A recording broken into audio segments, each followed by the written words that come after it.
Aujourd'hui, je vais parler d'un fruit très connu que l'on utilise pour faire une boisson alcoolisée, je parle bien sûr du raisin.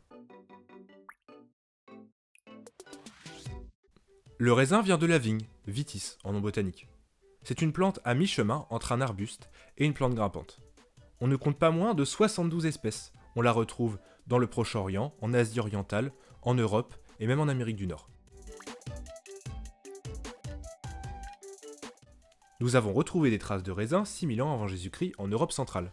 C'est durant l'Antiquité que le raisin fut cultivé, tout d'abord le long du Nil et ensuite sur tout le pourtour méditerranéen. Le raisin arriva en Gaule, en France donc, par le port de Massilia, anciennement Marseille, 600 ans avant Jésus-Christ. Utilisé quasi exclusivement pour faire du vin, c'est François Ier qui va démocratiser et donner ses notes de noblesse au raisin de table. Le raisin devient alors le dessert du roi.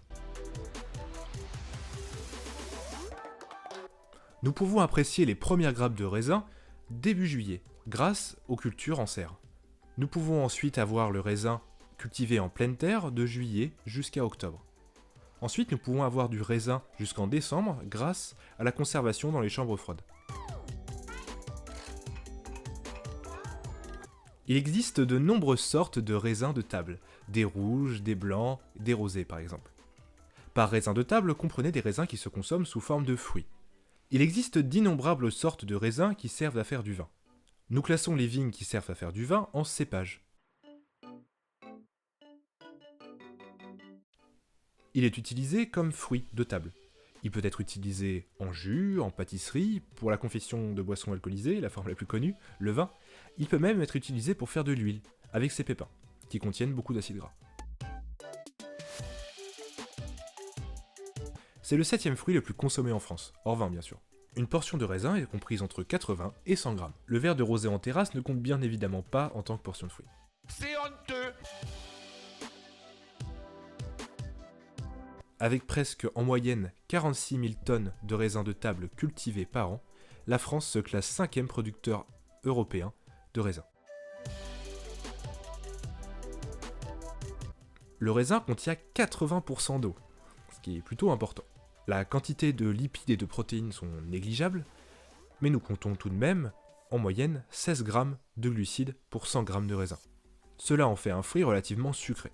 La peau et la chair de ces grains contiennent de la vitamine C, à hauteur de, en moyenne, 3,2 mg, et contiennent des vitamines du groupe B. Le raisin contient également des polyphénols, notamment des flavonoïdes, qui sont des antioxydants. Comme tous les fruits, le raisin a des effets bénéfiques pour l'organisme. Il semblerait que la consommation de raisins entiers, pépins compris, puisse avoir des effets positifs sur la santé cardiovasculaire. Il pourrait permettre de prévenir justement ces maladies et certaines maladies chroniques. La présence de nombreux antioxydants en font également un fruit intéressant. Nous reviendrons sur le sujet des antioxydants dans une prochaine vidéo. Malgré la présence de ces 16 grammes de sucre et de ces 80% d'eau, l'indice glycémique du raisin reste pourtant bas, avec 53 points. D'aspect, il est nécessaire que la chair soit ferme, que la couleur soit unie et qu'il n'y ait pas de taches. Bio, car j'ai l'honneur de vous dire que le raisin est l'un des fruits les plus pollués que l'on peut trouver dans le commerce.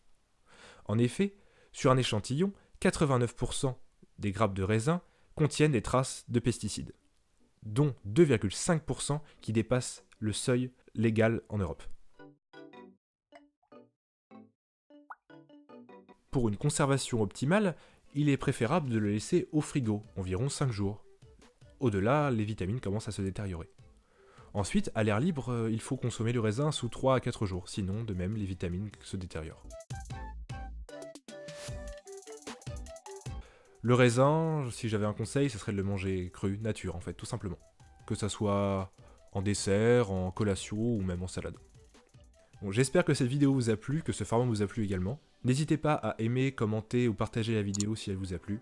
Salut tout le monde.